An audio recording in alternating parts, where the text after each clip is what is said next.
नमस्ते और आप सबका स्वागत एक बार फिर से engage English and life skills classes में।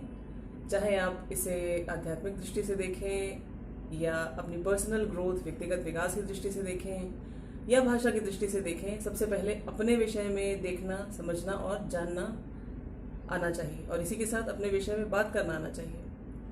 जब मैं अपने विषय में ठीक से समझ पाऊंगा, जान पाऊंगा, देख पाऊंगा और अपने आप को ठीक से व्यक्त कर पाऊंगा, इसके बाद किसी अन्य के विषय में बात करना मेरे लिए सरल भी होगा और तभी मुझे किसी के विषय में बात करनी चाहिए। सबसे पहले अपने आप को देखना आना चाहिए और इसीलिए अभी हम जो कुछ भी इंग्लिश लैंग्वेज में सीख रहे हैं वो सबसे पहले अपने विषय में बात करने के लिए।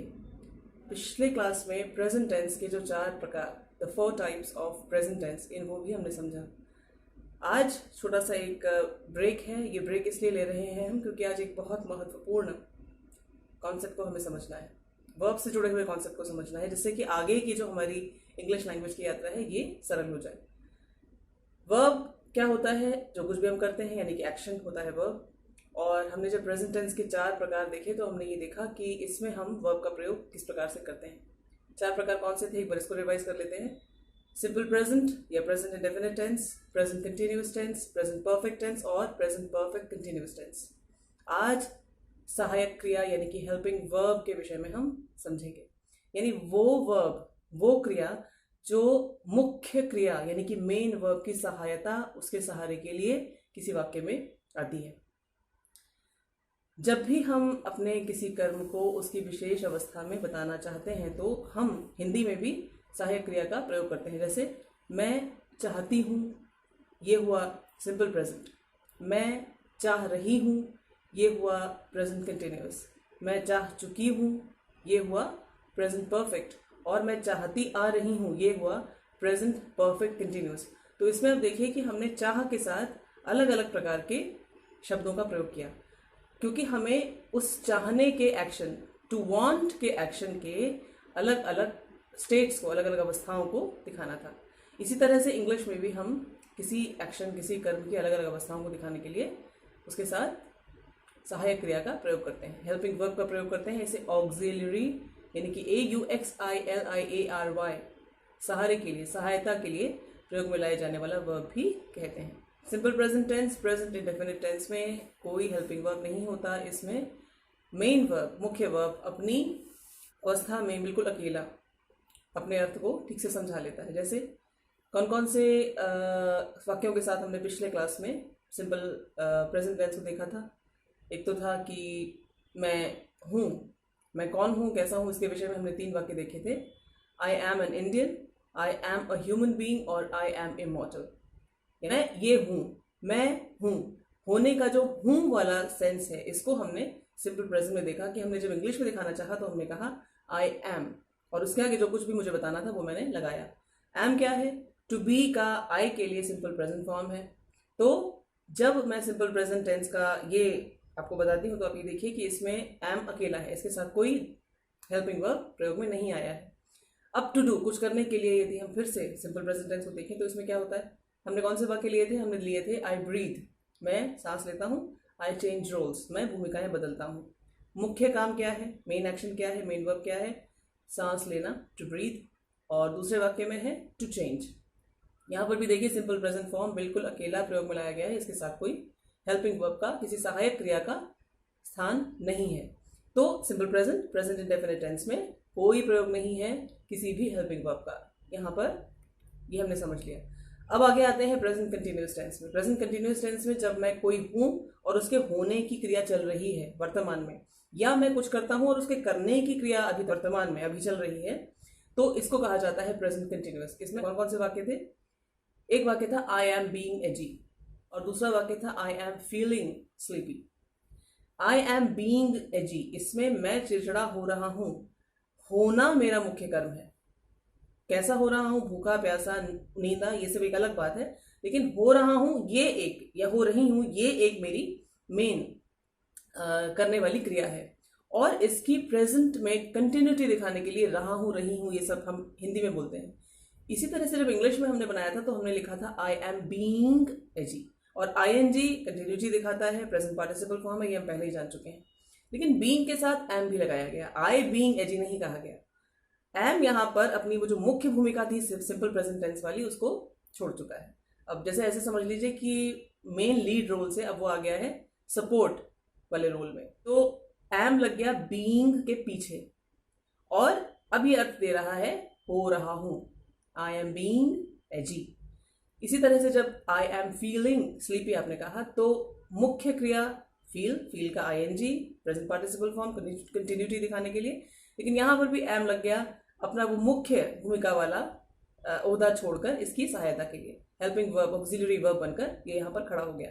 तो प्रेजेंट कंटिन्यूअस टेंस में जब मैं अपने विषय में बताना चाहूं तो आई एम के आगे मुख्य क्रिया अपनी आईएनजी फॉर्म में लगा दी जाती है। एम यहाँ पर होता है हेल्पिंग वर्ब या ऑक्सिलरी वर्ब। तीसरा टेंस है प्रेजेंट परफेक्ट टेंस, यानी कोई काम परिपूर्ण हो चुका है, संपूर्ण हो चुका है, परफेक्ट हो चुका है, इसको दिखाने के लिए जब हम कोई वाक्य बनाते हैं तो वो आता है प्रेजेंट परफेक्ट टेंस की श्रेणी में। कैसे वाक्य बनता है? एक वाक्य जो हमने पिछले क्लास में लिया था वो था आई have slept for 6 hours. Slept sleep का पास्ट पार्टिसिपल फॉर्म है, थर्ड फॉर्म है, ये दिखाने के लिए कि हो चुका है काम, हमने हैव के साथ स्लेप्ट का प्रयोग किया है। अब ये हैव याद कीजिए, मैंने आपको बताया था टू हैव का अर्थ होता है अपने अधिकार में होना। मेरे पास यदि कुछ है तो मैं कहूंगी आई हैव, जैसे आई हैव अ मोबाइल, तो टू हैव का अर्थ होता है मेरे पास होना, मेरे अधिकार में होना। लेकिन हैव यहाँ पर मुख्य क्रिया वाले शान को छोड़कर हेल्पिंग वर्ब बनकर सहारा देने के लिए खड़ा है किसे? स्लीप के थर्ड फॉर्म स्लेप्ट को। आई हैव स्लेप्ट, यहाँ पर हैव का अर्थ मेरे अधिकार में होना, मेरे पास होना ये नहीं है क्योंकि हैव मुख्य क्रिया नहीं है, ऑक्सिलरी वर्ब है आई हैव स्लेप्ट।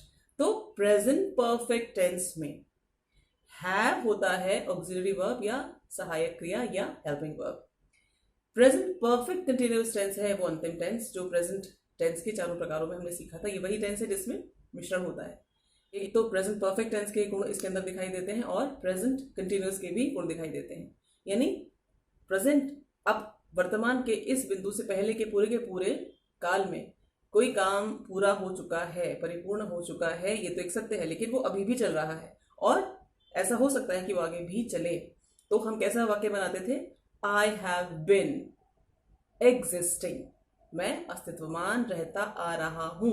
अस्तित्वमान रहने की जो क्रिया है वो इस वर्तमान के बिंदु से पहले तक की मैंने पूरी कर ली, लेकिन अब भी मेरा अस्तित्व चल रहा है। और अस्तित्व की जहां तक बात है, हमारा अस्तित्व शाश्वत है, हम सदा रहने वाले हैं, हमारा अस्तित्व तो सदा चलेगा। तो एग्जिस्ट करना, टू एग्जिस्ट यानी अस्तित्वमान होना, ये है मेरा मुख्य कार्य। और इसकी आईएनजी फॉर्म लगाई ही इसलिए गई है कि इसकी कंटिन्यूटी यानी इसका जारी रखना दिखाया जाए। लेकिन इसके साथ साथ आपने देखा कि दो शब्द और लगाए गए हैं, हैव बिन।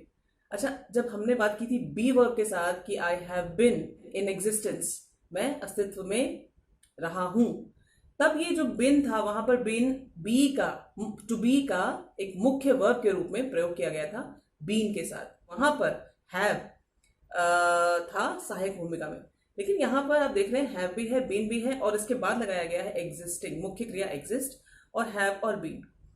क्योंकि ये दो टेंसेस का मिक्सचर है, इस काम ज्यादा है, तो यहाँ पर हम क्योंकि दो टेंसेस का एक साथ बोझ ढोने के लिए ढूंढ रहे हैं सहायता, तो इसलिए एक हैव और एक बीन। तो हैव और बीन यहाँ पर हैं हेल्पिंग वर्ब या ऑक्सिलरी वर्ब्स। क्या समझ में आया? समझ में ये आया कि जब भी कोई वाक्य हम बनाएं उसमें जो मेरा मेन काम है, जो मेरा मेन एक्शन है, मैं क्या कर रहा हूं, क्या कर रही हूं, इस पर ध्यान देना है। और उसकी सहायता के लिए, उसकी अवस्था को बताने के लिए साथ में जितने भी प्रयोग में लाए गए हैं क्रिया के रूप, वो सब कहलाते हैं हेल्पिंग वर्ब, ऑक्सिलरी वर्ब।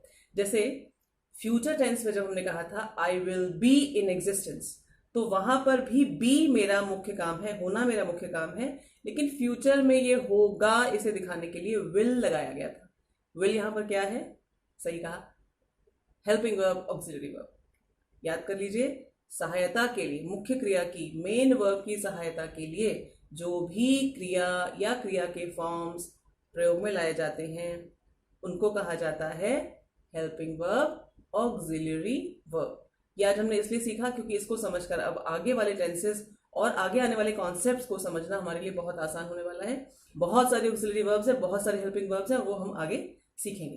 लेकिन आज ये कॉन्सेप्ट हमें ठीक से समझ में आया कि हेल्पिंग वर्ब, ऑक्सिलरी वर्ब क्या होता है। फिर से मिलेंगे अगले वीडियो में, अगले क्लास में। नमस्ते।